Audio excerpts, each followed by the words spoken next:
que le Seigneur nous a sortis de lui.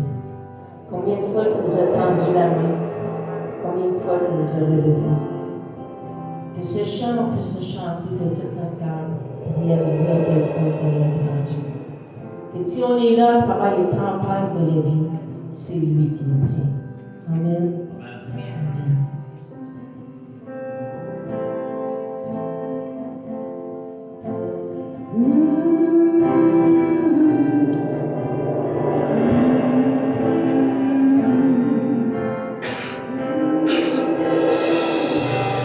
Une fois tu as plongé, quand je me noyais, une fois tu as veillé,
retrouve la force, le courage, l'amour pour pardonner. Merci Seigneur. Alléluia. C'est auprès de Dieu que je veux tenir. Il est mon Seigneur, mon roi.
C'est auprès de Dieu que je veux sentir l'amour qu'il a pour moi.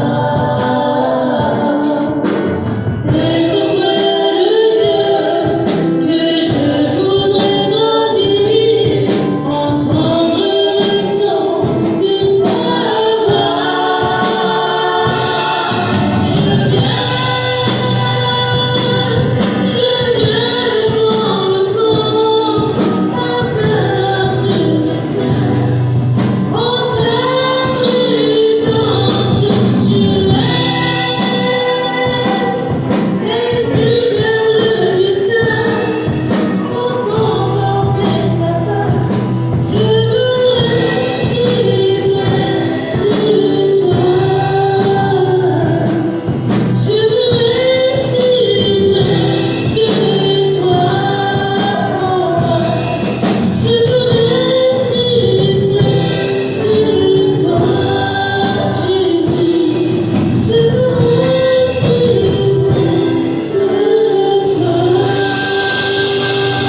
Seigneur, tu me cherches,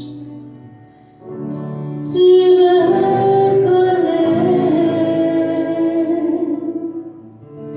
et si je tombais, je sais que tu m'aimes.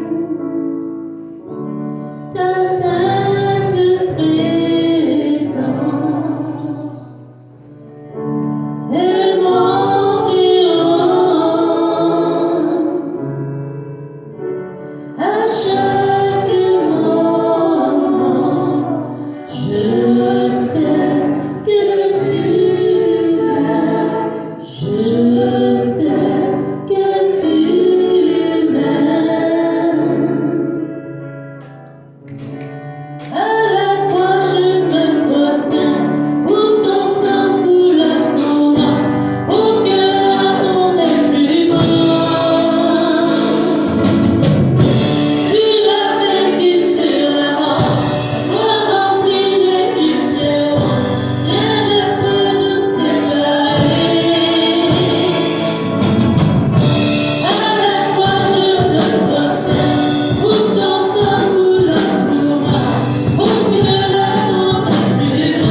Turpin, qui va être ici dimanche matin prochain.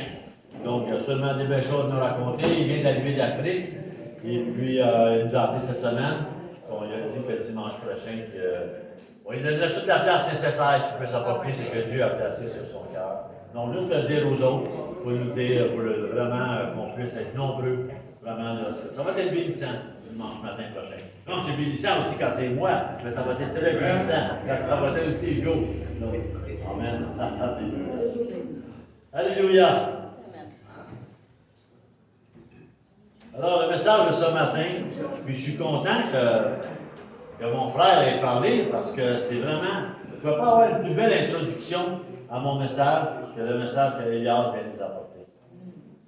Quand on parle de promesses, quand on parle que tout va mal, quand on parle qu'on a les yeux parfois sur tout va mal, puis au lieu de regarder vraiment vers Dieu, vraiment que Dieu est là, c'est comme ça qu'on peut passer à travers des tempêtes, on peut toucher aussi des promesses. Quand il disait tantôt, qu'il parlait de son frère, quand il disait je supporte mes enfants, chacun a des promesses, que Dieu a fait des plans dans leur vie, puis que chacun, c'est à eux, pas aux autres, c'est à eux de chercher la direction, de garder la promesse, de continuer le chemin. Donc, c'est une belle introduction qu'il m'a fait, puis ça me donne vraiment deux choses. Deux choses. Ça montre que premièrement, le message que j'apporte, c'est Dieu qui voulait que je l'emmène, parce que c'est dans la même lignée que notre frère Elias. Et puis en même temps, c'est pas juste ça, c'est que ça me réjouit le cœur de voir également que quand on regarde la conclusion que le frère Elias a dit, vraiment avec l'épître de Jacques, puis il y a beaucoup de monde qui n'aime pas l'épître de Jacques, hein? Il y a beaucoup de monde que c'est vraiment pratique, des fois, ça vient de secouer. Même Martin Luther, le réformateur, n'aimait pas l'épître de Jacques. Il aimait l'épître de paille. Mais en réalité, c'est que l'épître de Jacques, c'est la vie pratique. Puis Jacques, il dit, c'est bien beau ci, c'est bien beau ça, mais je veux te voir à l'action. Donc c'est ça qui est l'épître de Jacques en réalité. Et puis, merci mon frère pour vraiment ce que tu nous as dit ce matin.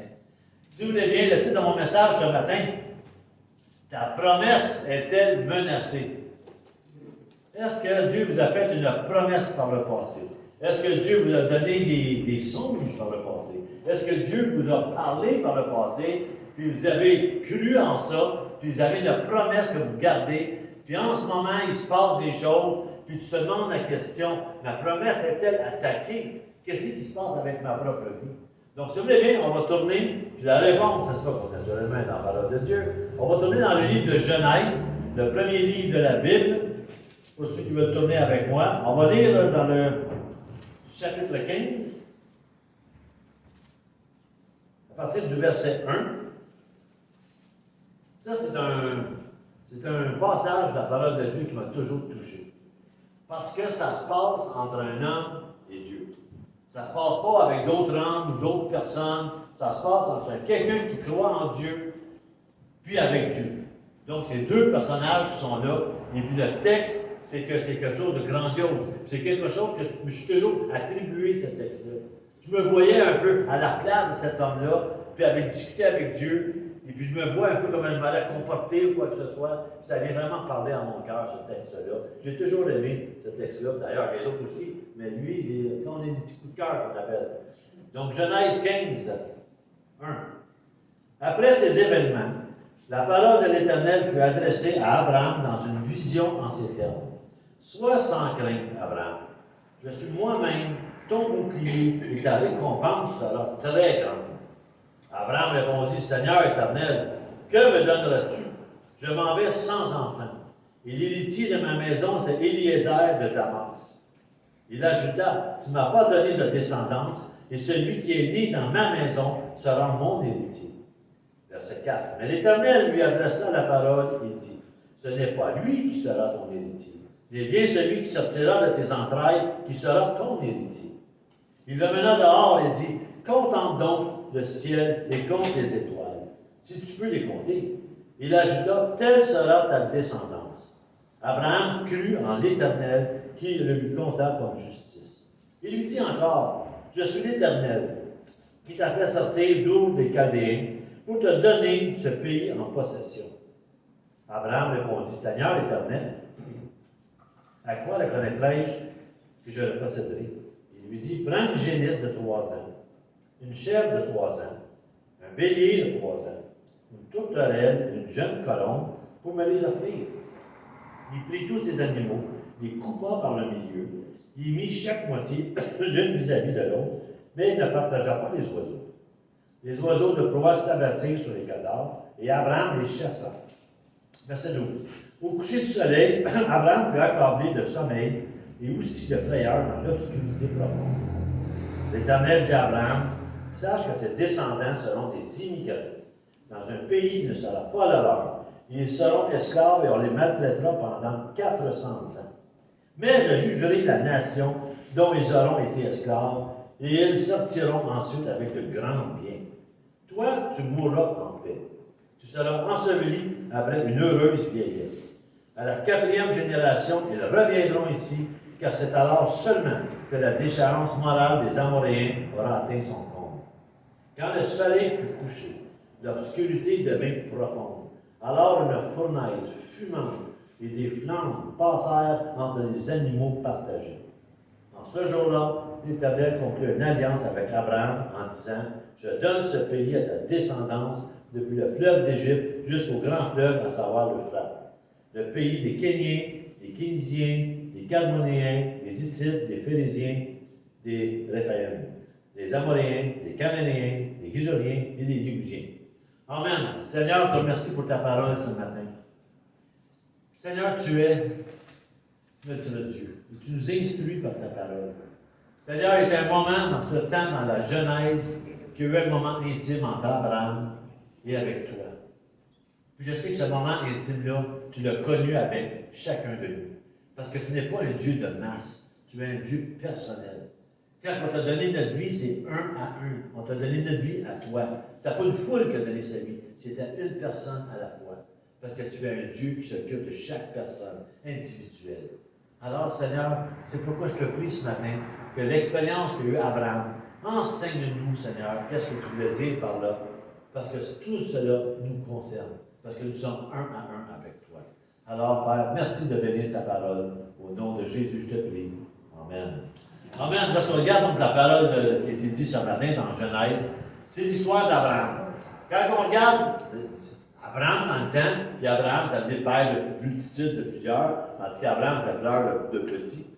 Mais là, pour l'instant, on va dire Abraham, ça va plus vite qu'Abraham. OK, c'est Abraham. Abraham, c'est marqué, on va dire Abraham.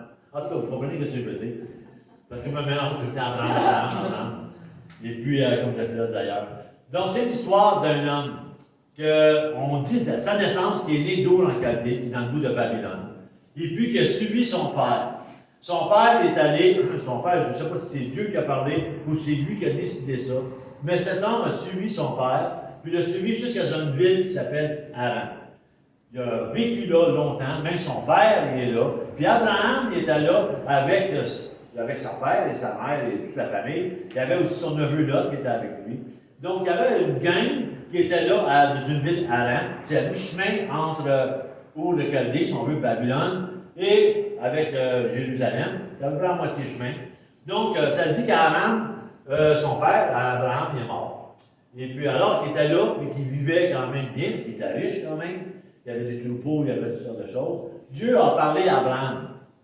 Il a dit, Abraham, dans une vision, sors de là, je vais te montrer à quelle place aller. Puis c'est une promesse que je te fais, on voit ça dans Genèse 12. C'est une promesse qu'il fait. Il fait à lui, il dit, l'Éternel dit à Abraham, va-t'en de ton pays, de ta patrie, de la maison de ton père, vers le pays que je te montrerai. Je ferai de toi une grande nation, je te bénirai, je rendrai ton nom grand, deviens une source de bénédiction. Abraham il a eu cette promesse-là. Quitte tout ce que tu as, puis va-t'en vers le pays que je vais te montrer. Comme tous les prédicateurs font tout le temps, la même petite joke. Si tu dis ça à ta femme, fais tes valises, on s'en va, puis on ne sait pas ce qu'on s'en va, puis on vient ici. Il n'y a personne qui suivrait le mari en question. Mais ici, ça dit qu'Abraham a cru en Dieu. Puis c'est le verset clé que les Juifs se fient. Abraham crut en Dieu. Il a eu la foi en Dieu. Puis ça l'a rendu juste devant Dieu. Donc tous les Juifs basés sur la foi d'Abraham, et nous aussi, c'est la foi d'Abraham qui nous tient là, parce qu'on croit en Dieu, on croit en Jésus-Christ. C'est la même chose. Donc, si on regarde la personne qui a cru en Dieu, alors qu'il n'y avait pas d'écriture, là, eux autres, nous, on avait les Écritures, Jésus est mort sur la croix, on croit en lui, on lui a donné notre vie. Donc, on peut dire qu'au lieu d'Abraham avec Dieu, en ce moment-là, ça fait chacun de vous avec Dieu à ce moment-là. Dieu donne des promesses, comme notre frère disait tantôt, Dieu donne des promesses à qui? À tout le monde, même nos enfants. Quand tu viens devant Dieu, puis tu donnes ta vie sincèrement devant Dieu, Dieu va mettre dans ton cœur des révélations, il va mettre dans ton cœur des choses, des désirs qui n'étaient pas là avant. Pourquoi? C'est des promesses. Puis des fois, à travers des prédications, à travers tout ça, on a des promesses. Promesses, toutes sortes de promesses. Puis qu'on va voir peut-être tantôt, mais c'est quand même un genre d'alliance que Dieu fait avec Abraham, là, puis avec il fait une alliance qui fait que Abraham, il croit ce que Dieu va lui dire. Ce que l'Éternité va lui dire. Ouais, c'est quelqu'un pour toi qui vient te chercher. Donc, on va ici on va voir 3 points ce matin. On va voir une promesse qui est annoncée, une promesse qui est menacée, puis une promesse qui est réalisée. Quand on regarde dans le premier point, une promesse annoncée. On voit ici qu'Abraham, il est là, en plein milieu d'une conversation avec Dieu. Parce qu'Abraham, il revient en ce moment, quand le Genèse 12 et Genèse 15, il y a des choses qui se passent avec Abraham. Abraham, il est là, qui suit Dieu, il croit en Dieu, il a déménagé vers le pays de Canaan, il est avec sa famille, et puis là, on voit que l'autre, il suit Abraham, parce qu'il est avec. Puis là, alors qu'Abraham prospère, il s'en va en Égypte, il se passe des choses avec Abraham. Même si c'est le pays promis, le pays de la promesse, Abraham, il passe des choses difficiles, il est tout obligé d'aller en Égypte. Il ment au Pharaon en disant que ce n'est pas sa femme, c'est sa sœur. Ensuite, il s'enrichit qu'il est là, Dieu le bénit. Il remonte avec Lot. Puis là, Lot, il voit qu'il y a une chicane entre Lot et Abraham. Lot dit, moi, je vais aller vers la ville. Puis Abraham, je vais aller dans l'autre direction. Et puis, on voit que Lot s'en va vers la ville de Sodome et Gomorrhe. Puis on sait que c'est Sodome et Gomorre, c'est des villes qui sont, les gens sont méchants, et les gens font des mauvaises choses, dont le nom de Sodome, on sait aujourd'hui ce que ça veut dire. Donc, ils font plein de choses. Lot s'en va vers là. Abraham s'en va dans l'autre direction. Et malgré tout ça, on sait que Lot arrive dans le pays de Sodome et Gomorre, des guerres qui arrivent là, d'autres rois qui viennent attaquer Sodome et Gomorre. Il prend Lot et sa famille, s'enfuit avec. Abraham, qui est dans le bout du désert, quand il apprend ça, prend des hommes, va à la secousse de Lot, délivre tous ces gens-là, et puis il ramène tout ça à Sodome et Gomorre. La promesse, là, est où? Il est là, lui, qui obéit à Dieu. Il aime son frère. On a vu Lot, son frère dans la foi, si on veut. Puis là, Lot est là, et puis, il prend soin, il y va. Il y a quelqu'un dans le besoin, il y va. Puis Abraham, il est là. C'est ça qu'on voit dans les Genèse 12, Genèse 13, Genèse 14. Puis même, quand on dit tantôt dans Genèse 15, après ces événements. Quel événement? Tu sais, pendant que tu attends de promesses, Dieu va nous... Comment ça va dire? Il y a un temps. Dieu nous teste. Oui, il avait fait une promesse à Abraham. Mais Abraham, on l'a vu aller, c'était pas un homme parfait, on l'a vu aller mentir et tout ça, des choses. Mais en fait, c'est un homme qui croyait en Dieu. Puis quand il arrive dans un moment qu'il va chercher et délivrer Lot, des rois, puis qu'il revient par Sodome et Gomorre, puis là, qu'il arrive, puis qu'en élevant Sodome et Gomorre, il rencontre le roi de Sodome, encore un de mes versets préférés. Puis le roi de Sodome lui dit, « Donne-moi les personnes, garde les biens. » Satan s'est caché. Donne-moi les personnes, garde tous les biens. Pour Satan, les biens, c'est pas important. Mais les personnes, ça, c'est important. Puis qu'est-ce qu'il dit Abraham? Je veux rien savoir de toi. C'est pas ce qu'il a dit. Mais il a dit, qu'il en plaise. Bon, ok, je suis mieux de le lire parce que ça, on va dire, ah, j'invente des affaires. Dans Genèse 14, le roi de Sodome dit, verset 21, donne-moi les personnes et prends pour toi les biens. Abraham répondit au roi de Sodome, je lève la main vers l'Éternel, le Dieu très haut, maître du ciel et de la terre. Je ne prendrai rien de tout ce qui est à toi. Pas même un fil, une bride de sandale, pour que tu ne puisses pas dire, j'ai enrichi Abraham. Rien pour moi. Donc, tout de suite après la victoire, l'ennemi est arrivé sur son chemin. Donne-moi les personnes. Abraham dit, je ne veux rien savoir de toi. Moi, je lève les mains vers le Seigneur. C'est lui mon Dieu. C'est lui qui va me parler. Puis tu n'as aucun rapport dans ma vie. Puis il est parti de là. Donc, l'ennemi a essayé de l'attirer. Ça n'a pas fonctionné. Alors, ça n'a pas fonctionné. C'est que là, Abraham, quand même, se retrouve. Après ces événements, comme au verset 1, il se retrouve et puis Dieu parle avec Abraham. Il a comme passé l'épreuve, Abraham. Peut-être que vous êtes dans les épreuves en ce moment, mais vous êtes testé par Dieu. Comment allez-vous réagir dans les épreuves? Allez-vous avoir les yeux sur Dieu? Allez-vous succomber aux tentations, quoi que ce soit? Parfois, il arrive des choses qu'on ne comprend pas. Mais quand on a les yeux fixés sur le Seigneur, puis malgré les vents et les tempêtes, on passe, on marche à travers ça, on voit que Dieu va s'approcher de nous, va nous parler, va nous dire davantage. Parce qu'Abraham aurait pu se dire en venant avec la guerre, Sodome et Gomorrhe, tout ça, Dieu m'a fait une promesse. Dieu m'a fait une promesse, puis je m'en vais sans enfant, sans rien. Parce que pour le Juif, à ce moment-là, selon les commentaires bibliques, la grande richesse, c'était d'avoir des enfants. Plus tu avais des enfants, plus ça veut dire que tu avais la faveur de Dieu. Plus que tu étais nombreux, ta famille, plus tu avais la faveur de Dieu. Mais lui, il s'en allait sans enfants. Puis Dieu, il avait fait une promesse là, des années avant en disant, suis-moi, va dans telle place, suis-moi, je vais te montrer où. Puis ta famille va être comme les étoiles du ciel, comme le sable d'une plage. Ça va être comme ça. Tu sais, mais ça, on va voir Abraham, à un moment donné, quand il s'assit, puis c'est moi qui s'est assis, je me disais, ouais, c'est bien beau, les étoiles du ciel et le sable, nombreux comme le sable. Mais ma femme, elle ne peut pas avoir d'enfant. Puis j'ai un âge avancé, on ne peut pas avoir d'enfant. Donc, tu sais, c'est sûr que l'ennemi vient jouer dans ta tête. Puis il dit, es-tu sûr? Hein, un peu comme dans le jardin d'Éden. Dieu a-t-il réellement dit? C'est à peu près ça. As-tu vraiment compris ce que Dieu a dit dans ta vision ou dans quoi que ce soit? C'est sûr qu'Abraham passe à ça. Alors, Abraham, tout de suite, dans une vision, Dieu lui parle. Dieu répète la promesse à Abraham. C'est ça qu'on vient de voir en ce moment. Dieu, en répétant la promesse, est en train de dire à Abraham, je ne t'ai pas oublié, Abraham. Regarde, je te répète ce que je t'ai dit. Parce que Dieu, quand il donne des promesses, il est fidèle à ses promesses.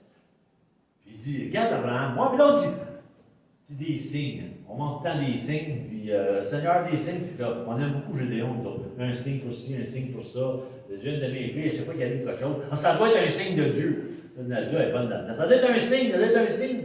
Mais là, Abraham, il demande un signe. À quoi je vais reconnaître qu'est-ce que tu viens de me dire? C'est là qu'on arrive à quelque chose de beau. C'est qu'on arrive, c'est que Dieu va faire une alliance avec Abraham. Une alliance que nous, on ne comprend pas, cette alliance-là. Parce que ça, on la comprendrait, je veux dire, comme eux autres la comprennent, on trouve ça un peu barbare. C'est d'ailleurs, c'est une des leçons que j'ai jamais amenées à l'éducation chrétienne. Parce que les enfants, ça n'a pas passé. C'est qui s'en vient. Mais n'empêche que c'est quand même, quand tu regardes ça, tu te dis, c'est vrai, Dieu va se servir de ce qu'on connaît pour nous parler. C'est ça, en parabole, il va se servir des choses qu'on connaît, comme ça on peut comprendre des choses qu'on ne connaît pas. Tandis qu'ici, Abraham, il parle avec Dieu, Dieu dit, il va faire une alliance, comme tu es habitué d'en voir. Donc, il est habitué à voir des alliances en ce temps-là. Il se faisait des alliances entre rois et entre royaumes. Donc, Dieu a dit à Abraham, Abraham, voici ce qu'on va faire. Il dit au verset 6, 7. Il lui dit encore, je suis l'Éternel qui t'a fait sortir d'où j'allais pour te donner ce pays en possession. Abraham répondit, à quoi reconnaîtrai-je que je le posséderai? Il lui dit, prends une génisse de 3 ans, une chèvre de 3 ans, un bélier de 3 ans, une tourterelle, une jeune colombe pour me les offrir. Il prit tous les animaux, les coupa par le milieu, il mit chaque moitié l'un vis-à-vis l'autre, mais il ne partagea pas les oiseaux. Pourquoi des animaux de 3 ans? Parce que les animaux de 3 ans, habituellement, c'est là qu'ils sont en parfaite santé. C'est là qu'ils ont le meilleur, si on veut, de leur forme. C'est là vraiment à 3 ans que c'est le meilleur de l'animal. Après ça, il commence à dépérir ou quoi, avant, il n'est pas encore prêt. Là, il dit, pourquoi? Il dit, tu vas prendre des animaux, tu vas les couper par le milieu. prends l'animal, tu le coupes dans le milieu, donc le tronc ici, il s'en va là, le restant avec les pattes, il s'en va là. Tu fais un espace entre les deux. C'est pour ça que j'ai pris mes petits chiens, j'ai coupé un matin pour les monter. Ça a eu peur, hein?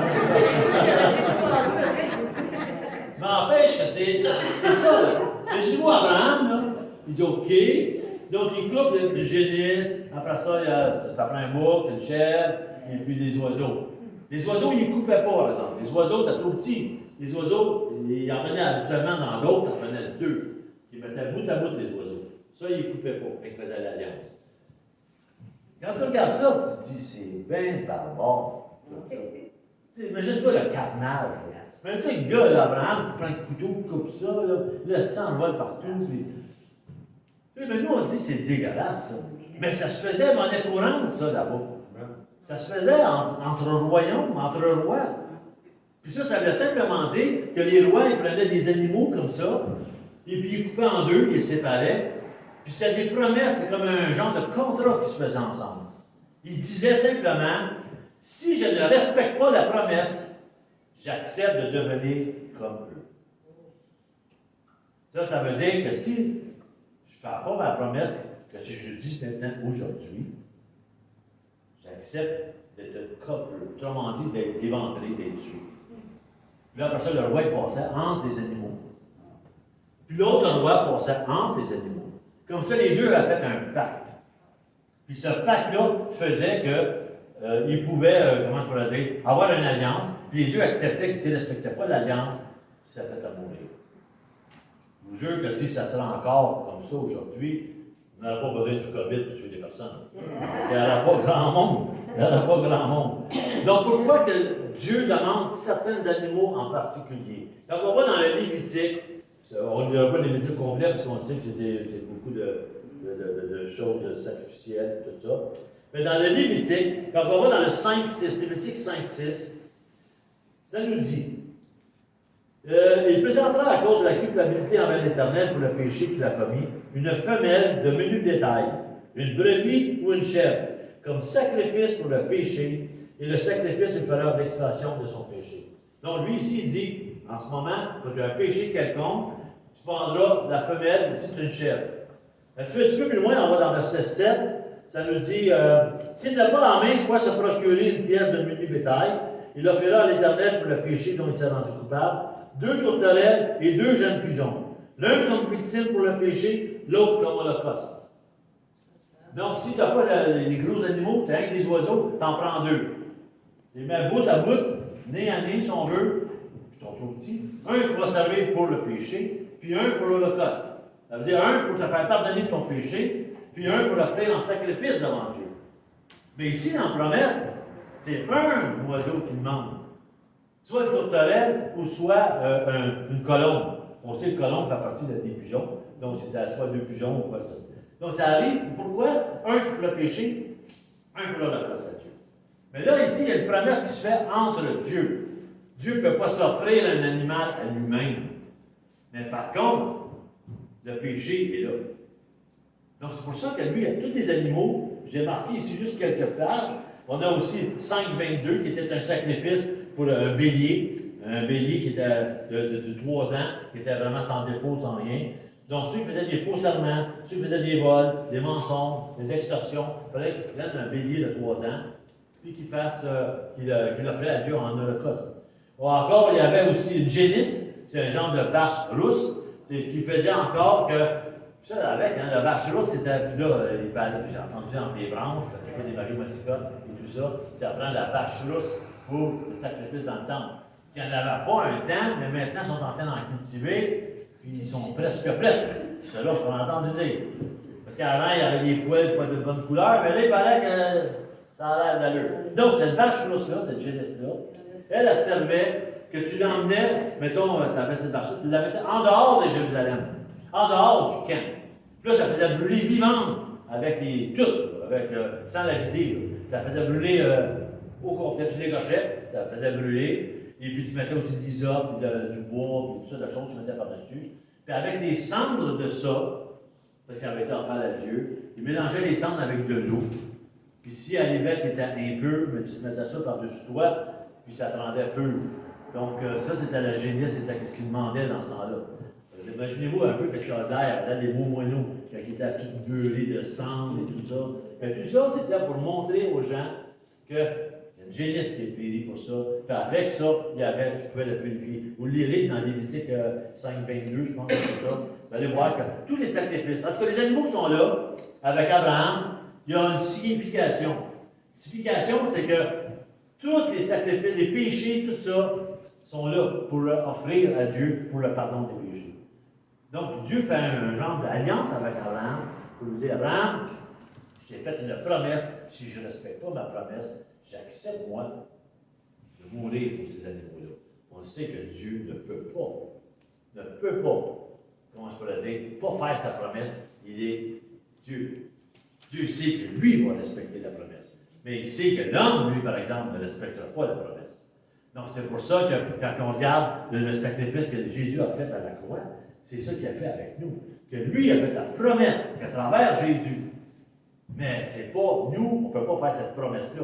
Nous, la seule chose qu'on peut croire, c'est croire à la grâce de Jésus, au sacrifice que Jésus a fait, qui est, lui, ce n'est pas des génisses, des ci, des ça, c'est la personne, c'est le Fils de Dieu, sacrifié pour nous, qui remplace tout, n'est-ce pas, les péchés qu'on peut faire quand on croit en lui, c'est la liberté qu'on a pour être réconcilié avec Dieu. C'est la promesse. Mais là, lui arrive à Abraham, si on revient à Abraham, lui, il regarde ça, puis il croit. Mais si vous, le gars, il est tout seul, je vous disais tantôt, les animaux sont là. Puis là, il fait le gros soleil. Imaginez-vous la senteur. Ça doit tout sentir méchant. La senteur qu'elle a. Puis là, je me disais, à un moment donné, je disais, ouais, mais on voit ça là. J'ai commencé à chercher. Et puis, il y a un autre endroit que je vais vous montrer. C'est dans, c'est un petit peu plus loin. Il est marqué ici. Je vais marquer quelque part. Ah, c'est là. Parce qu'il coupe le voix en deux. Non, c'est où, donc? Ah, ici. Jérémie 34. Jérémie 34, verset 17. Jérémie 34, 17 à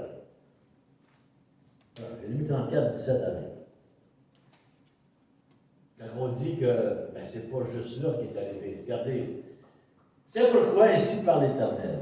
Là, il dit, l'Éternel, c'est comme, il est en train de faire des reproches vraiment au peuple d'Israël.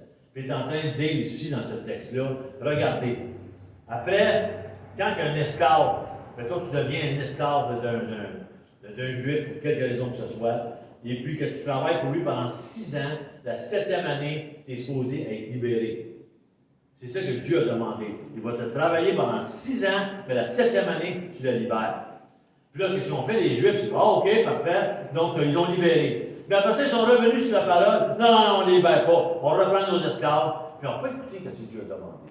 Donc, c'est pour ça que Dieu ici leur dit.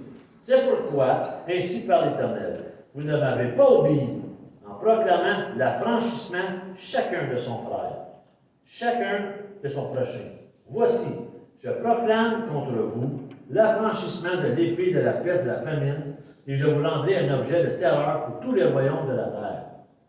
C'est là où je vais arriver au verset 18. Je livrerai les hommes qui ont enfreint mon alliance et qui n'ont pas accompli les conditions de l'alliance qu'il avait conclue devant moi, en coupant un veau en deux et en passant entre ses morceaux. Donc, ça voit on voit que c'est la norme. Donc, il avait coupé un veau en deux, devant Dieu, il avait passé. Je te fais la promesse qu'on va suivre ta loi. Combien de fois dans l'Ancien Testament, quand ça va mal, on va t'écouter, on va te suivre. Quand ça va bien, c'est ça. Quand ça va bien, un peu, on n'est pas bien loin, nous autres, avec. Hein? Quand ça va bien, on a moins de temps de prière, ça va bien.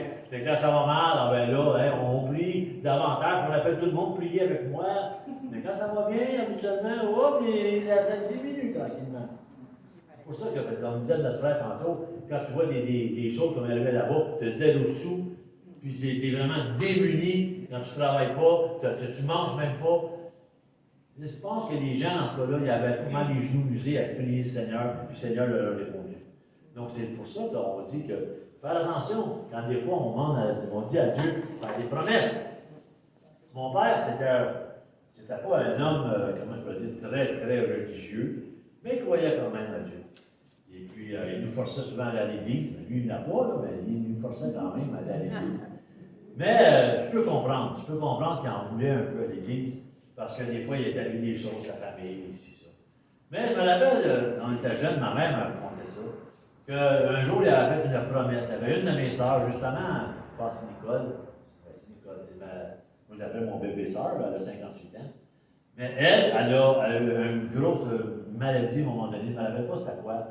Et puis, mon père a fait une promesse à Dieu, si tu as guéri, je vais arrêter de fumer pendant 1 an. Et puis, Dieu l'a guéri. Mon père a arrêté 1 an de temps de fumer. Puis après 1 an, jour pour jour, il a commencé à fumer. Mais pourquoi? Parce que oui, on parle de 58 ans de ça. Dans ce temps-là, tu fumais, il était hot. En tout cas, aujourd'hui, on est moins hot, mais dans ce temps-là, c'était tout le monde fumait dans ce temps-là. Donc, c'est juste pour vous dire que, OK, il n'était pas fervent, mais il craignait quand même Dieu, puis il avait fait une promesse à Dieu. 1 an, il était 1 an sans fumer. Combien de fois que nous avons fait des promesses à Dieu, on ne les suit pas. On ne les suit pas. Ah, Dieu l'a oublié, ça ne fera pas, il ne sait pas, il ne s'en rappelle plus. Mais ici, dans le cas, vous avez fait une promesse, vous avez fait une alliance avec moi, puis vous ne m'avez pas respecté. Vous n'avez pas écouté mon alliance. Donc, voici ce qui va vous arriver. Puis là, on voit ce qui arrive à ce moment-là, et puis il y a une punition qui se fait. Mais, ça, c'est tout le monde a une promesse. Dieu a fait une promesse. Je ne sais pas c'est quoi votre promesse. Un de vos enfants va venir à lui, ou un job, ou une maladie, ou un projet, ou un ministère. Je ne sais pas c'est quoi la promesse que Dieu a dans votre cœur. Mais vous cherchez, puis vous marchez. Vous marchez parce que vers le but, vers cette promesse-là. Donc Dieu est arrivé, puis comme Abraham, il avait une promesse qui était là, puis Dieu a dit, je vais m'occuper de toi. Je vais faire en sorte que cette promesse arrive là. Mais il y a des conditions aussi qui arrivent avec ça. C'est pas juste merci pour le gros bonbon que tu me donnes, merci pour la belle machine distributrice que tu me donnes. Parce que paye ses pitons, les promesses sortent, puis c'est le fun. Il y a d'autres choses aussi. Il y a un ennemi qui nous attend. Il y a un ennemi qui n'aime pas les promesses de Dieu. Un ennemi qui rôde alentour de nous tout le temps comme un lion veut nous manger. C'est arrivé à Abraham. Parce qu'alors que les animaux t'ont partagé, alors qu'il faisait gros soleil, puis ça sentait pas bon, alors que le soir est arrivé, l'obscurité est arrivée, imaginez-vous, là, si vous êtes dans un désert, ça sent pas bon, des carcasses d'animaux qui sont là, la pénombre s'en vient, les ténèbres s'en viennent, ça pue, fait noir, tu es tout seul, tu vois pas Dieu. Peut-être as-tu pensé, qu'est-ce que je fais ici? Mais tu m'as dit, je pense pas, j'ai cru ça, les mouches, les bébites qui sont là. Mais non, je suis tout seul, je suis en train des fous. Sûrement, ça y a passé dans la tête, Abraham. Puis là, qu'est-ce qui est arrivé? Les oiseaux de proie sont arrivés, là, pour commencer là, à manger les carcasses qui étaient là. Les oiseaux de proie, ce n'est pas tous les oiseaux de proie. Ils sont pleins comme les aigles, tout ça, c'est des oiseaux de proie. Mais ils vont tuer le vivant pour le manger après. Mais là, ils sont morts. C'est des charognards, là. Des vautours. Même parfois, dans la famille, il y a des corneilles, tout ça, des charognards qui mangent même n'importe quoi, qui mangent des affaires mortes. J'ai même vu l'autre jour en train de manger une moufette. Il a faim vraiment, il a Mais n'empêche que les animaux viennent. Pourquoi? Ils vont tous manger les carcasses qui sont là. Abraham est obligé de se lever et de les chasser, ces animaux-là. Pourquoi? Parce que l'ennemi vient comme ça, tu as une promesse, tu as l'alliance de Dieu qui est là, puis l'ennemi envoie ses oiseaux. Pourquoi? Pour enlever la semence, pour enlever cette promesse-là. S'il mange toute la carcasse, puis il ne reste plus rien, va arriver quoi avec l'alliance? L'autre, il va arriver pour faire l'alliance, il ne restera plus rien. Puis il va tout faire. Là, Abraham, il est là, il est fatigué, puis il tasse les animaux. Donc, oui, tu as eu une promesse qui est annoncée, mais tu as une promesse qui est menacée. Menacée par qui? Par Abraham, par les oiseaux, là, des oiseaux de proie qui sont là. On sait que quand on regarde dans nos vies aujourd'hui, ce n'est pas des vrais oiseaux, c'est spirituel. Ces oiseaux-là vont dire, Dieu t'a fait une promesse, mon mari va revenir, ou ma femme va revenir, ou mon enfant va revenir à toi. Puis là, tu pries pour ça, puis là, les pensées viennent. Tu penses en aller dans un ministère quelconque, qui arrive des choses, ton ministère tombe à côté, ou c'est pas encore le temps. Puis là tu es là, tu t'accroches. Puis là, les pensées, les oiseaux viennent, les oiseaux morts. T'es pas assez bon, t'es pas assez bonne. Dieu t'a-tu vraiment parlé? Voyons donc, penses-tu que tu es si important que ça que Dieu s'occupe de toi? Ah, puis là, le découragement vient, la peur vient, même le suicide vient, tout vient. Puis là, il est obligé de prendre l'autorité à Abraham, puis t'es chassé. Non, la promesse est là, va avoir aimé, puis chasser les oiseaux. On doit faire la même chose, nous. Quand ces pensées-là viennent dans notre tête, rappelle-toi la vision, rappelle-toi les paroles de Dieu, rappelle-toi les promesses de Dieu. Si tu as les yeux sur les promesses de Dieu, tu vas voir les choses arriver. Mais si tu as les yeux sur les oiseaux tout simplement, puis tu les regardes, ah ben manger, je fasse, ça ne marchera pas. Comme il disait notre frère tantôt, quand tu as les yeux sur les problèmes sur le monde, sur les oiseaux, ça va pas bien. Mais quand tu as les oiseaux, c'est les promesses de Dieu, les oiseaux. Quand tu as les yeux sur les oiseaux, quand tu as les yeux sur les promesses de Dieu, ah, là, ça va bien. Une attaque, une promesse attaquée. Ça arrive, la plupart de nos promesses sont attaquées. Parce que l'ennemi ne veut pas voir les promesses de Dieu se réaliser. Il va tout faire. Il va tout faire. Puis remarquez, alors que l'Alliance s'en vient, alors que Dieu s'apprête à passer, alors que c'est sur le bord, les oiseaux sont là avant. Puis les oiseaux sont là pour décourager Abraham. Puis il est fatigué, Abraham. Il est tanné de se battre. Il a chaud. Il fait noir. C'est comme s'il peut à tout l'abandonner. C'est ça que le verset nous dit. Il est accablé de sommeil. Abraham, il nous dit au verset... non, pas tout, dans mon jour. Il nous dit au coucher du soleil, verset 12. Abraham fut accablé de sommeil et aussi de frayeur dans l'obscurité profonde. Sauf simplement qu'il avait peur. Tout seul. Sentait abandonné. Dieu m'a-t-il oublié? Il est attaqué, cette promesse-là. C'est pas juste là qu'on voit ça. On voit ça dans toute la Bible. Quand Dieu donne une promesse, c'est attaqué. Regardez Jésus alors que la colombe est descendue sur lui. Tu sais, il y a l'esprit comme une colombe qui descend au jour de son baptême. Qu'est-ce qui est arrivé? Tout de suite, pouf, dans le désert. Tout de suite, l'ennemi était là. Hey, t'as faim. Putain, on te donne à manger. Ça, c'est des pensées d'homme, hein? Faim, pouvoir, royaume. Ça, c'est force à l'ennemi.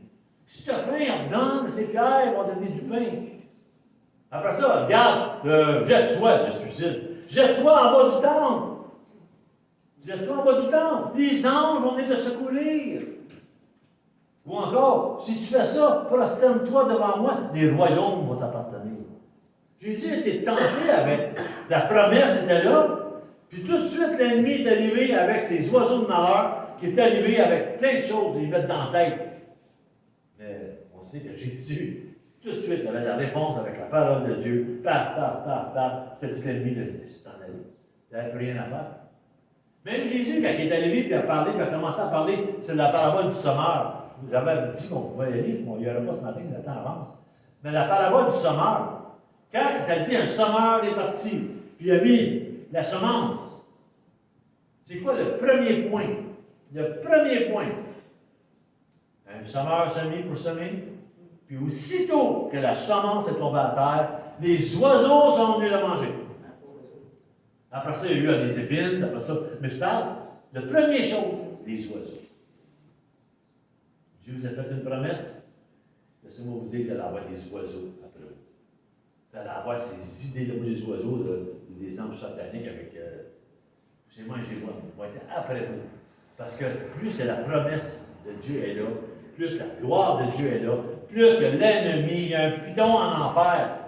Dieu te dit quelque chose, tu le crois, tu marches vers, il y a un gros python rouge, pèse dessus, urgence, urgence, telle personne, t'es là, crois en Dieu, ça va se réaliser. Il faut tout faire pour l'écraser. Il faut tout faire.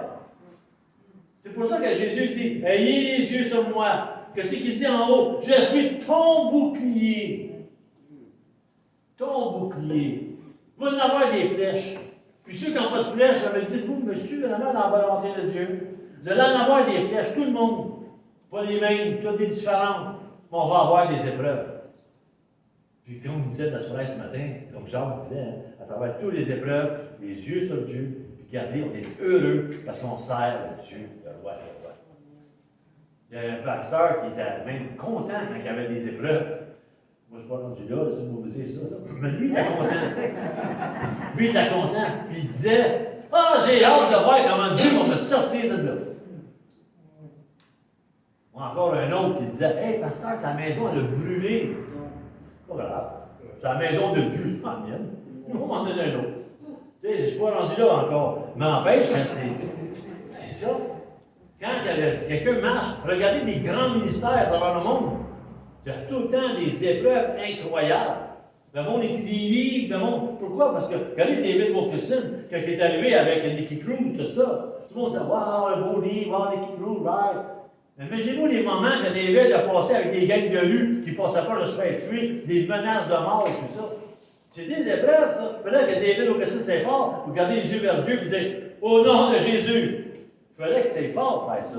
Mais il fallait que ce soit braqué sur Dieu. Quand il y a des promesses, ça va arriver. Vous avez des promesses avec Dieu? Attendez-vous. Attendez-vous parce que ça va arriver.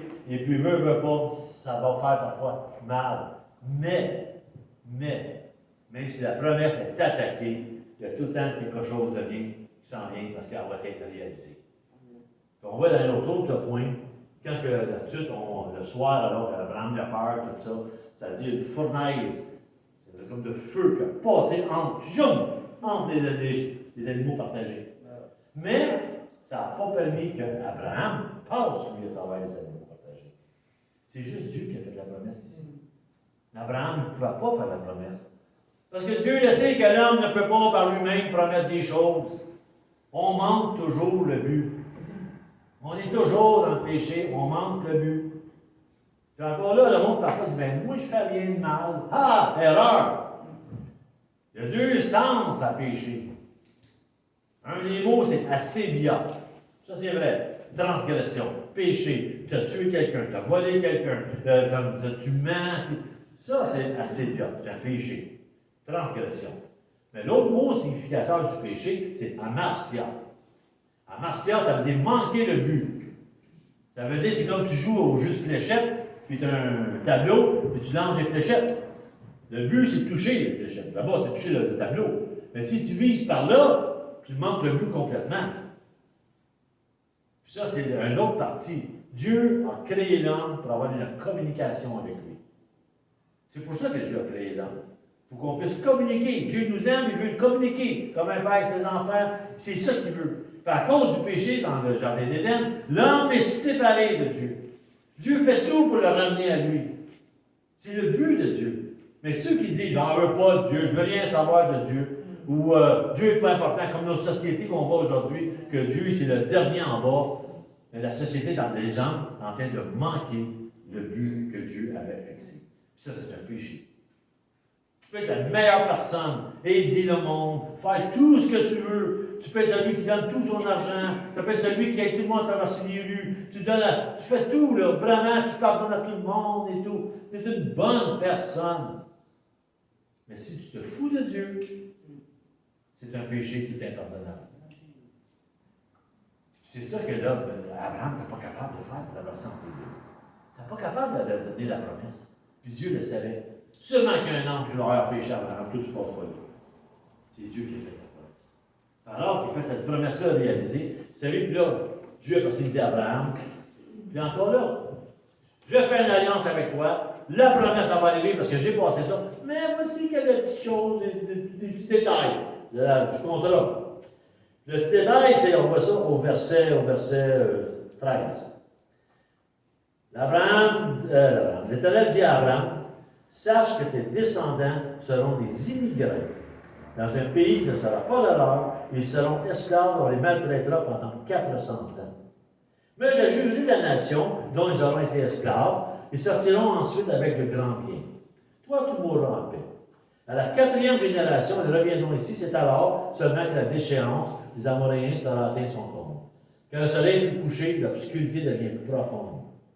C'est normal, ça devient profond. Parce que Dieu vient de dire voici. Là, c'est le temps de l'alliance. Donc, ça dit vraiment, l'obscurité devient profonde. Alors, une fournaise fumante et des flammes passèrent entre les animaux partagé. Donc ce jour-là, l'Éternel conclut une alliance avec Abraham en disant, je donne ce pays à ta descendance, puis on voit depuis tout ça. Donc là, c'est fait. Regardez les termes qu'elle dit. Oui, tu vas tout faire ça, mais sache qu'il va y avoir des moments d'épreuve. Il va y avoir des moments d'attente. Il va y avoir des moments d'épreuve, vraiment des épreuves.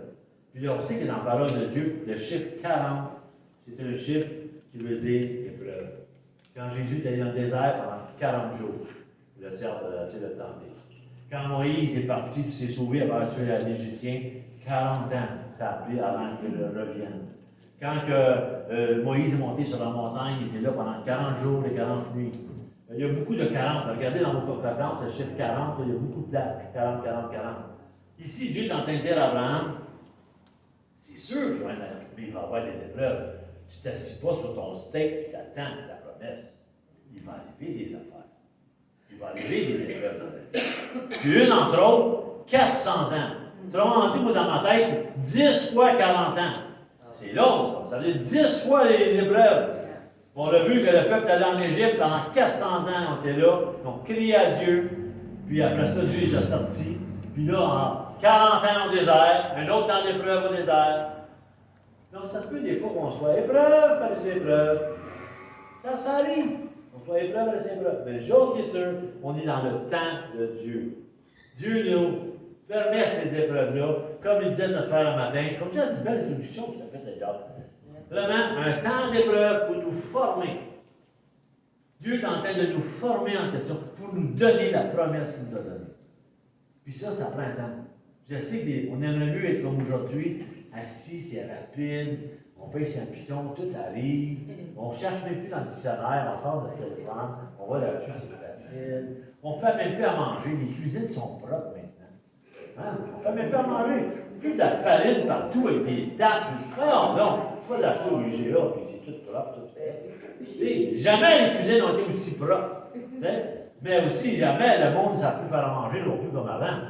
Avant, moi, ça va faire des pains, ça va faire toutes sortes de choses. Parce qu'aujourd'hui, on ne sait plus rien. Non, mais c'est juste pour vous dire, on est habitué à un monde comme ça. On s'imagine que Dieu, il est le même, lui. Pour peser sur le piton de la promesse arrive. Non, non, non, c'est pas le même, ça marche. Puis souvent, il dit, quand tu es dans l'épreuve, comme Abraham, alors qu'il était là dans l'épreuve, ça y est, ça n'arrive pas. Pourtant, ça fait des années que je le suis. J'ai libéré là, j'ai refusé, j'ai même donné ma dîme à Melchisédek, j'ai tout fait ça, puis quand je suis rendu, je m'en vais sans enfants. Mais oui, tu vas nous avoir des enfants, mon Abraham. J'ai 75 ans.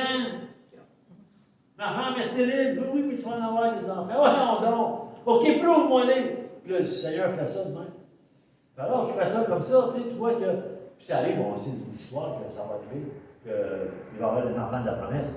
N'empêche que, quand tu regardes la promesse ici, la promesse réalisée, si on veut, elle a deux accomplissements. Regardez dans la parole de Dieu, dans l'Ancien Testament, souvent, lorsqu'il y a des prophéties qui se disent, ça a toujours deux accomplissements. Une courte, pour montrer vraiment que, parce que dans le temps, les prophètes qui disaient des choses, puis ça n'arrivait pas, ils les tuaient, ils les lapidaient. Il n'y en a pas grand prophète aujourd'hui. Hein? Le monde, avant de parler, il réfléchirait peut-être des fois. Mais c'est ça.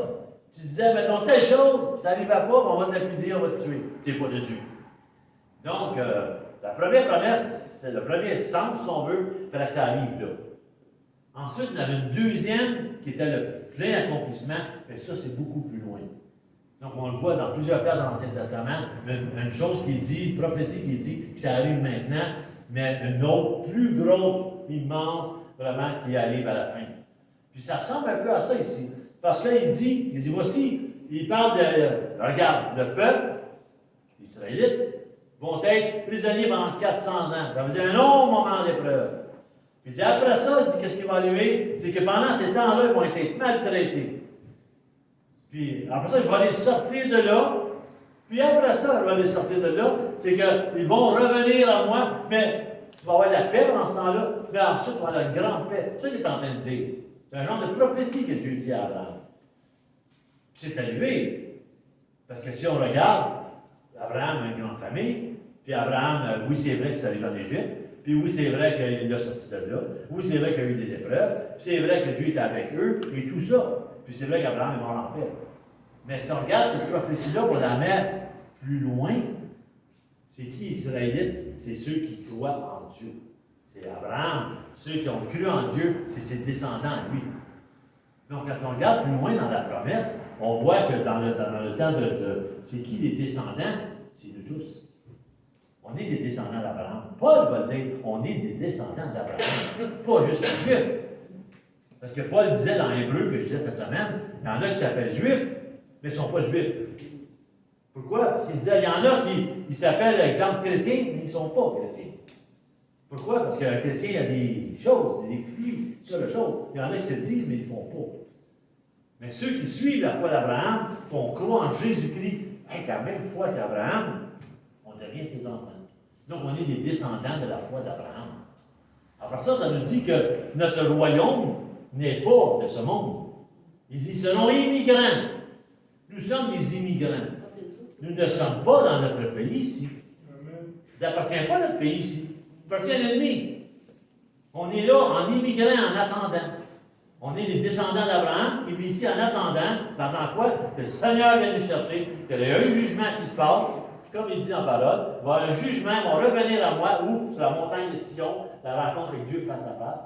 Mais là, on n'est pas rendu là encore. Mais on va être des immigrants pendant longtemps. Un grand temps d'épreuve. On va être maltraités. Les chrétiens n'ont jamais été bien traités dans le monde. Souvent maltraités, souvent tués. Souvent, comme on dit dans l'hébreu, sciés, puis tout ça de choses. Mais encore aujourd'hui, quand tu te présentes comme chrétien, souvent, les jugements viennent avec. Souvent, le monde, ils ne t'aimeront pas juste parce que qu'est-ce que tu représentes. Nous, on est bien ici au Canada. Mais il y a d'autres pays que tu vas, là, puis je ne sais pas vous dire où ça se passe en ce moment. Puis en parlant hier, il y a eu une noce, puis on liait parce que la famille, ben, c'est ma petite nièce, qui est québécoise, naturellement. Mais avec qui qu'elle s'est mariée? Avec un Russe! Ah oui. Ah, il y avait une famille de Russes hier. La moitié de la salle était 150 personnes. Il y avait au moins 100 personnes qui étaient des Russes, puis il y avait 50 personnes qui étaient des Québécois. Et puis, ben, lui, quand même, il est Russie, mais c'est comique parce que c'est ça qu'il expliquait hier. Il dit, lui, il est né en Russie, donc sa mère et son père sont nés en Russie. Puis quand Israël a été déclaré comme indépendant dans les années, eux autres ont immigré en Israël parce qu'Israël acceptait tout le monde. Ils ont immigré en Israël. Lui est né en Israël. Quand il avait 3 ans, on est arrivé au Canada. Donc, ça fait des 20 années au Canada. Mais n'empêche, hier, écoute, il parlait, après ça, il parlait en russe. Même la bénédiction, là, même quand son mari et l'union parlaient, après ça, il parlait en russe. Et puis, c'était comme ça toute la soirée. Puis, je regardais le monde en dernier, et puis le monde, ça dansait ensemble, ça se bécotait, puis c'est là que je parlais avec mon frère Marc, et puis on se parlait ensemble, je dis, regarde, que tu sois russe, que tu sois n'importe quoi, c'est pas l'homme en question qui fait des guerres, si je parle du monde ordinaire. Souvent, c'est de la politique, puis c'est toutes sortes de choses. M'empêche que pas parce que tu es un russe, t'es méchant. Non, pas parce que tu es québécois, t'es bon. Non, tu as toutes sortes de mélanges. Dieu a fait ça. Puis hier, c'était, ça pour vous dire, c'était loin d'être la guerre là, qui se passait hier entre les Russes et les Québécois et tout ça. Tout le monde se respectait, tout le monde s'aimait. Puis, en tout cas, je fais une parenthèse, c'est juste pour dire, je pensais à ça hier. Je me disais, ah Seigneur, comment que le péché, l'abus de pouvoir vient tout briser, vient tout défaire la paix. En tout cas, tu reviens, tu les maltraiteras, n'est-ce pas? Il va y avoir des blessures, l'ennemi de nos âmes va venir, il va faire des blessures, il va faire toutes sortes de choses, des chicanes entre frères, n'importe quoi, pour les détruire. Jusqu'à temps qu'il va y avoir le jugement des nations. Là, c'est là que le Seigneur vient, il va y avoir le jugement des nations. Puis il dit, tu mourras en paix. Nous, on mourra en paix pour le Seigneur Jésus. Puis en plus, mais qu'il va revenir, n'est-ce pas, on va vivre éternellement avec le Seigneur, puis on va être en paix. Vous savez, ça prenait les animaux qui meurent, l'alliance de Dieu. Ça prenait le sacrifice de Jésus à la croix pour qu'on ait tout ça. Mais c'est une prophétie que Dieu faisait avec Abraham pour nous faire comprendre. Nous, on ne comprenait rien en ce temps-là. C'est juste, OK, on est habitué à faire ça. Mais nous, maintenant, on comprend toute la signification. La plus belle signification, pour moi, personnelle, puis je vais finir avec ça. La plus belle personnelle, c'est le sujet de ma belle-mère. Ma belle-mère, quand elle était plus jeune, était enceinte de jumelles. Et puis, vous connaissez tous ma belle-mère, elle était enceinte de jumelles. Et puis, elle a eu la polio. Puis dans le temps, c'était la polio. Il y avait un peu comme dans le temps, c'est la COVID. Après ça. Et elle, c'est la polio qui se passait. Ma belle-mère a eu la polio. Puis le docteur disait qu'elle était supposée mourir avec ses 2 bébés.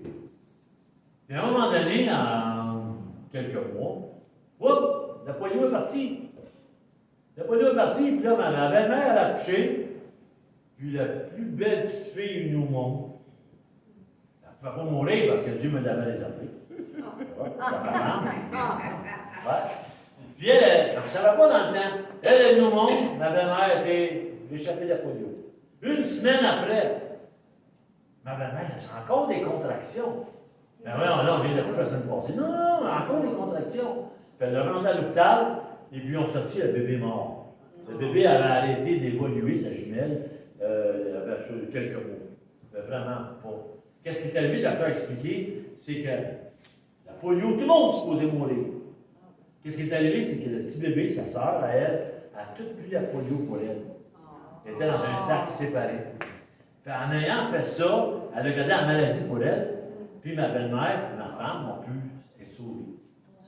Puis quand je regarde ça, le Seigneur, c'est la même chose. C'est un petit miracle. Oui, un petit miracle. C'est la même chose. Le Seigneur, il est mort sur la croix. Pourquoi? Pour qu'on soit tous libérés de ce péché-là qui tue tout le monde. Par contre, qu'il est mort sur la croix, ça veut dire que moi, n'est-ce pas, puis que nous tous ici maintenant, tout ce qui était supposé qu'on s'en allait vers la mort, avec l'alliance que Dieu a fait avec nous, on est libérés de tout ça. Puis on va avoir la vie, la paix, on va avoir ça avec le Seigneur. C'est la promesse qu'il nous a faite. C'est la promesse à travers ces animaux partagés là. C'est la promesse à travers la croix. C'est la promesse à laquelle on tient. Donc oui, on va avoir des épreuves. Oui, on va en avoir en attendant. Ma belle-mère est obligée d'accoucher. Ma belle-mère a eu des affaires. Mais à la fin, elle était gagnante. Parce qu'elle a eu sa fille, elle-même est vivante. Donc nous, c'est ça qui nous attend. On est enrobés par le péché, on est enrobés par le mal, on est enrobés par des mauvaises pensées. Qui d'entre nous n'a pas un moment donné de colère contre quelqu'un? Qui n'a pas des idées suicidaires? Qui n'a pas des idées de vengeance? Qui n'a pas toutes sortes d'idées, même d'adultère parfois, même de cochonneries qui nous passent dans la tête? Il faut être obligé de dire parfois, non, non, Jésus. Non, les oiseaux viennent, ils nous attaquent, ils nous attaquent, ils nous attaquent. Puis nous, on est là, on les chasse, on les chasse. Pourquoi? Parce qu'on s'accroche à la promesse de Dieu. La promesse qu'on va passer la vie éternelle avec lui. Oui, mais notre promesse en attendant qu'on ait la vie éternelle, on est sous la bannière de Dieu, puis Dieu se sert de nous pour accomplir ses desseins. Puis à travers ça, les ministères, l'amour, le pardon, puis quand on prie pour nos enfants, qu'est-ce qu'on fait? Tant de faire le ministère de Dieu, on prie pour leurs âmes. On prie pour qu'ils les ramènent. Dieu, tu m'as promis telle chose, mais lâchez pas, prions. Parce que c'est à travers la persévérance, c'est à travers tout ça, à travers ces épreuves-là, qu'on va voir la délivrance de Dieu avec nous. C'est la promesse que nous, on a ce matin. Et puis, on va juste terminer avec ça, parce que déjà, il est déjà midi, ça passe tard. Mais, on va juste dire un mot de prière, finir si vous voulez bien. Seigneur, on a apporté ta parole ici ce matin. On a vu, Seigneur, les belles choses que tu as faites. Toi, tu es un Dieu qui est fidèle. Tu es un Dieu, Seigneur, qui a fait une promesse que l'homme ne pouvait même pas faire. Tu as vu, Seigneur, comment que l'homme parfois te traite de toutes les façons. Mais nous, on est comme Abraham. On croit en toi. On croit que tu es Dieu, le Dieu de l'univers, le Dieu qui nous aime, le Dieu qui nous cherche, le Dieu qui veut se réconcilier avec chacun de nous. Et tu l'as fait en Jésus-Christ. Jésus-Christ est mort sur la croix, il a porté chacun de nos péchés. Il est mort. Même lui, Seigneur, alors que Jésus était sur la croix, alors qu'il était entouré de ténèbres, qu'il y avait la ténèbres, même ils disent de plusieurs heures, les ténèbres étaient sur la terre, tout échec, tremblement de terre, alors que Jésus était au milieu de tout ça. Qu'est-ce qu'il a dit? Pourquoi m'as-tu abandonné? Lui-même a senti le pouvoir satanique qui était sur sa vie et sur ces choses-là. Seigneur, tu l'as ressuscité pour montrer à tous comme quoi que c'était le sacrifice ultime. Alors, on te remercie pour la grâce de Dieu. On te remercie, Seigneur Dieu, que ce matin, et je sais qu'il y a beaucoup de gens ici, que tu leur as fait des promesses. Des promesses à propos de leurs enfants. Des promesses à propos peut-être de leur ministère. Des promesses à propos des projets, ou une maladie, ou je ne sais pas quoi. Mais toi, tu connais chaque cœur ici. Rien n'est caché devant ton visage.